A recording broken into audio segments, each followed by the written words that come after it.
এদিকে রাজধানীতে দুপুরেও দেখা মেলেনি সূর্যের, বইছে হিমেল হাওয়া। এ নিয়ে বিস্তারিত জানাতে সরাসরি যুক্ত হচ্ছেন সহকর্মী নিয়াজ মোরশেদ। নিয়াজ, এই যে তাপমাত্রা হঠাৎ করে কমে গেল, ঠান্ডাজনিত কারণ বা ঠান্ডা নিয়ে কি বলছেন রাজধানীবাসী? গেল কয়েকদিন যাবত যে আসলে সেই শৈত্যপ্রবাহ পড়ছে এটি সারা দেশে, সেটি কিন্তু আসলে আপনার রাজধানীতেও কিন্তু বেশ প্রভাব পড়েছে। এবং আমি এই মুহূর্তে রয়েছি কিন্তু রাজধানীর কারণ বাজারে এসে আমি যেটি দেখেছি সেটি হলো কারণ বাজারে যে স্বাভাবিকভাবে যে ধরনের আপনার ভিড় থাকা উচিত সেই ভিড়টি কিন্তু আজকে ছুটির দিন উপলক্ষে নেই। এবং এর কারণ কিন্তু আসলে একটি দায়ী করছে যে শৈত্যপ্রবাহ পড়ার কারণে কিন্তু মানুষজন বাসা থেকে কম বেরোচ্ছে এবং জরুরি প্রয়োজন ছাড়া তারা বেরোচ্ছে না। এবং শীতের যে শৈত্যপ্রবাহের কারণে কিন্তু মানুষ জবুত হয়ে রয়েছে। আমরা যদি একজনের সাথে কথা বলি, ভাই কেমন লাগছে? শীত কি পড়ছে?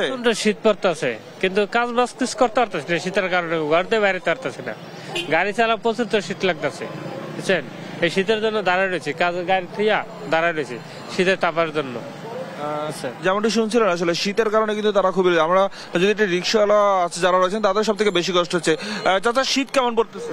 প্রচুর শীত পড়ছে, শীতের জন্য গাড়ি চলা যায় না, এমন কুয়াশা ঠান্ডা।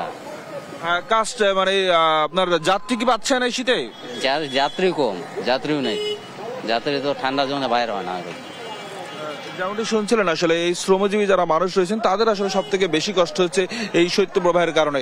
এবং তারা কিন্তু আপনার এই আজকে যে আপনার এখানে আসছে অনেকেই আসলে অনেক আপনার শীতের পোশাক টোশাক পরে তারা আসলে আপনার একেবারে জবুতবু হয়ে আসলে যারা রিক্সাওয়ালা তারা রিক্সা চালাচ্ছে, তবু আসলে শীতের প্রকোপ থেকে তারা আসলে আপনার খুব একটা বেশি মুক্তি পাচ্ছেন না। এবং সেই সাথে সাথে কিন্তু তারা আসলে যাত্রী সংকটেও ভুগছেন, কারণ যাত্রীরা আসলে এই কারণ বাজারে যারা আসলে রিক্সা চালান তারা আসলে এখানকার যারা বাজার করতে আসে সেই বাজার করে তারা বাড়িতে নিয়ে যাবে, সেই জায়গা থেকে আসলে তারা যাত্রী সংকটেও কিন্তু বেশ ভুগছেন। এবং আমাদেরকে তারা জানিয়েছেন যে কোনো ভাবেই আসলে আপনার এই শীত থেকে আসলে আপনার যে একটু মুক্তি পেয়ে যে আসলে তাদের যে নিত্যদিনের যে আসলে আপনার আয় উপার্জন সেটি আসলে তারা সংকটে ভুগছে। এবং তারা আপনার এই সংকট থেকে আসলে আরো কয়েকদিন যদি আবহাওয়ার যে পূর্বাভাস রয়েছে আরো কয়েকদিন এই শৈত্যপ্রবাহ থাকতে পারে, সেই শৈত্যপ্রবাহ থাকলে আসলে তাদের আসলে যে নিত্যদিনের যে রোজগার সেই রোজগার আসলে বেশ প্রভাব পড়বে।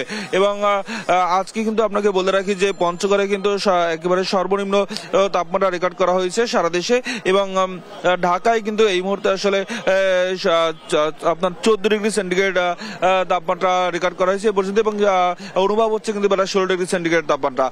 এবং আপনাকে আরেকটু বলে রাখি যে এই শীতের প্রভাবের কারণে কিন্তু জনজীবনে আসলে কিন্তু বেশ প্রভাব পড়ছে। এবং এই জনজীবনের যে প্রভাবটি পড়েছে সেই প্রভাবের কারণে কিন্তু মানুষের যে বিভিন্ন ধরনের আমরা চায়ের দোকানগুলোতে দেখছি সেই চায়ের দোকানগুলোতে ভিড় আছে। এবং আপনারা এই যে শীতের কাপড় কেনার একটা কিন্তু আমরা দেখেছি এর আগে কিন্তু আসলে কারণ বাজারে কিন্তু শীতের কাপড় চোপড় সকালে বেশি বিক্রি হয় না, কিন্তু আজকে কিন্তু সকাল থেকে আমরা দেখেছি শীতের কাপড় চোপড় বেশি বিক্রি হচ্ছে। শীতের খবর আমার কাছে রাজধানীর থেকে এই ছিল আমার কাছে সর্বশেষ তথ্য।